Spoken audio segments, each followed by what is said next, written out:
भालू मियाँ अक्सर बी लोमड़ी की चालाकियों का शिकार रहते थे। आज भी ऐसा ही हुआ। बी लोमड़ी ने इतला दी कि इधर झोंपड़ी में नए सैयाह आए हैं, उनके पास शहद के जार हैं, तुम्हारे तो मजे हो जाएंगे। वो बेचारा लालच में उस तरफ निकल गया जिस तरफ का लोमड़ी ने बताया था, लेकिन कुछ दूर जाकर उसे अंदाजा हुआ कि वो फिर उसकी चाल में आ गया है, क्योंकि दूर दूर तक किसी झोंपड़ी का नामो निशान तक न था। उसके पांव भी जख्मी हुए क्योंकि रास्ते में कांटे थे। आज उसको लोमड़ी पर बहुत गुस्सा आया और उसने इरादा किया कि अब वो उससे जरूर बदला लेगा। शाम को वो अपने दोस्त हाथी के पास गया और तमाम माजरा सुनाया। उसने भी मदद करने का वादा किया और मिलकर लोमड़ी को सजा देने का मंसूबा बनाया।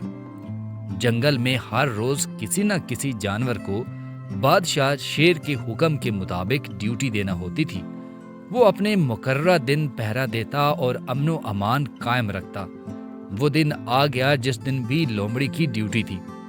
मंसूबे के मुताबिक बालू उसके पास गया और कहने लगा, बी लोमड़ी, वजीर उल्लू ने आपको जल्दी बुलाया है, आप हमारे साथ चलें।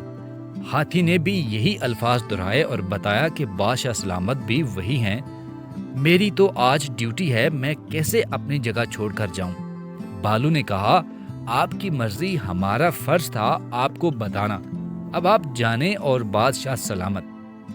ये कहकर वो दोनों चलने लगे कि वो भी कुछ सोचकर उनके साथ चल पड़ी। बादशाह का शाही घर काफी फासले पर था। वो तीनों आगे पीछे जा रहे थे कि इतने में भालू को अपने बच्चे की आवाज आई और वो अभी आने का कहकर चला गया। हाथी भी प्यास का बहाना करके दूसरी तरफ मुड़ गया। बी लोमड़ी भागती जा रही थी कि उसको शेर की धाड़ सुनाई दी। जब उसने गौर किया तो आवाज उस तरफ से आ रही थी जिस तरफ उसकी ड्यूटी थी। उसको सारी बात समझ में आ गई कि वो बेवकूफ बन चुकी है। अब इसको सजा मिलनी थी। इससे पहले कि कोई उसे बुलाने आता, वो खुद ही बादशाह के सामने पेश हो गई। अब उसकी कोई चालाकी काम नहीं आती थी और ना उसकी किसी बात का यकीन आता था। बादशाह शेर ने उसकी लापरवाही पर उसको सख्त अल्फाज में डांटा और सजा तजवीज की कि अब उसको पूरा 1 महीना ड्यूटी देना होगी। ये सुनकर भी लोमड़ी के तो होश उड़ गए।